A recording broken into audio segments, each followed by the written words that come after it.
दुख, पीड़ा और कष्ट ऐसे शब्द हैं जो हर मानव के जीवन में हैं। अरे मानव छोड़ो, हमारे प्रभु श्री कृष्ण जी भी इनसे नहीं बच पाए। सारी गाथा सुनाने के लिए मेरा ये जीवन भी कम पड़ जाएगा और आपका सुनने के लिए।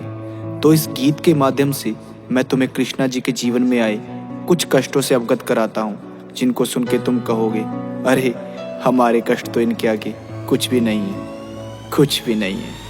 घर कष्ट तुम्हें बतलाने बैठा, सुनते सुनते रो दोगे। और सच्चे हिंदू हो तो सुन लो, अपना यापा खो दोगे। मैं एक एक इतिहास का पन्ना खोज के सामने रख दूंगा। पहले तुम मेरी बातें सुनो, फिर तुम्हें भी कहने का हक दूंगा। अरे कृष्णा जी के दुख तो उनके जन्म से पहले शुरू हुए। वो पृथ्वी पर कष्टों से गिर के गीता ज्ञान के गुरु हुए। तुम तुच्छ मानव हो, कष्ट तुम्हारे उनके आगे फीके हैं। भाई गौर से सुनना, एक एक मैंने शब्द सोच के लिखे हैं। माँ देव की और श्री वासुदेव को काल कोठरी में डाल दिया। तुम सोच सको ना कंस ने जेल में कैसा उनका हाल किया। अरे जन्म से पहले कंस ने उनके 6 भाई मार दिए। उनकी माता को कैद रखा और पिता के अस्त्र उतार दिए। अरे जन्म भी जिसका जेल में हो, वो कितना भाग्यशाली है। उस नन्हे से बालक के ऊपर विपदा आने वाली है। कृष्णा के रक्त के प्यासे उनके मामा कंस उड़ीक में है। उस मूर्ख को अब कौन बताए, अंत तेरा नजदीक में है। जब कान्हा जी का जन्म हुआ तो वक्त ही सारा थम गया। वहाँ एक एक जो सैनिक था वो बर्फ की भांति जम गया। वसुदेव के बंधन टूट गए,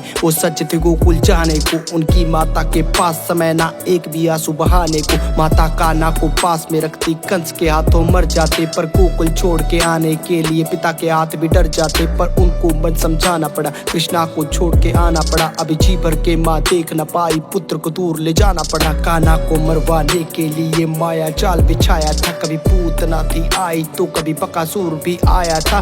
किंतु नन्हे से कृष्णा को मार नहीं कोई पाया था। नागकालिया को यमुना से कृष्णा ने भगाया था। गोवर्धन पर्वत की पूजा की तो इंद्र रूठ गए। उसने आके अहंकार में रौद्र रूप दिखाया था।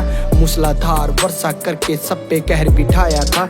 इंद्र के प्रकोप से फिर कान्हा ने बचाया था। जिस माँ ने जन्म दिया उससे बालपन में दूर हुए। जिसने पाला पोसा उसको छोड़ने पर मजबूर हुए। प्रेम राधा को किया तो उनसे प्यार ना हो पाया।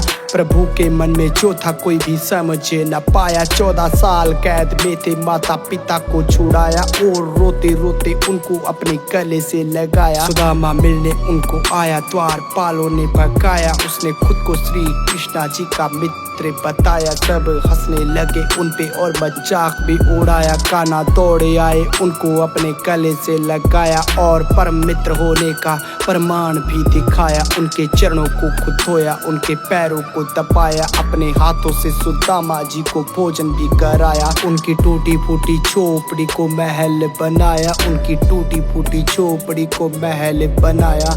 हाथों से सुदामा जी को भोजन भी कराया। 16,000 कन्या कैद में थी, उनको था छुड़ाया। नरकासुर को भी मारा, सबको उनके घर पहुंचाया। इतने साल किसके साथ में थी, सबने प्रश्न उठाया। और किसी भी कन्या को ना था किसी ने अपनाया। तब दुखी होके लौटी कन्या कृष्णा जी के पास। बोली, प्रभु हमको जिंदा रख लो, तुम हो अंतिम आस। सबके मान को बचाने खातिर उनसे प्यार रचाया। और द्वारका में लाए अधिकार भी दिलाया। द्रौपदी की लाज रखी, उसके मान को बचाया। भरी सभा में हो रहे वस्त्र हरण से बचाया। फिर स्त्री मर्यादा खातिर धर्म युद्ध रचाया। अर्जुन हुए जो भयभीत, उसको गीता ज्ञान सुनाया। तब जाके उसको अपना यथा रूप भी दिखाया। उसके हाथों सब पापियों का नाश भी करवाया। देके श्राप अश्वत्थामा को फिर अमर भी बनाया। अपना नाम देके बर्बरीक को खाटू श्याम बनाया। बीचों बीच समंदर में एक नगरी बसाई,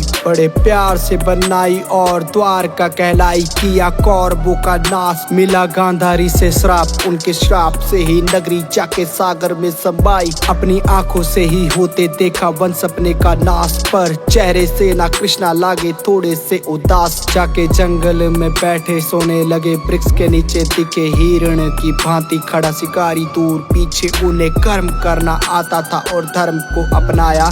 खुद का अंत बाली रूपी चरा से करवाया। भील से करवाया, शिकारी से करवाया। खुद का अंत बाली रूपी भील से करवाया। बाली को त्रेता युग में श्री राम ने छुप कर तीर मारा था, तो द्वापर युग में उसी बाली का जन्म एक शिकारी के रूप में हुआ। जो कर्म किए हैं उनका फल भुगतना पड़ता है, चाहे इस जन्म में नहीं तो अगले जन्म में ही सही। वो दूसरों को धर्म का ज्ञान देते थे तो खुद के लिए कैसे नया नियम बनाते। दुख झेले, पीड़ा झेली, फिर भी अपने कर्म किए। ऐसे ही नहीं वो कृष्णा कहलाते, ऐसे ही नहीं वो कृष्णा कहलाते। राधे राधे।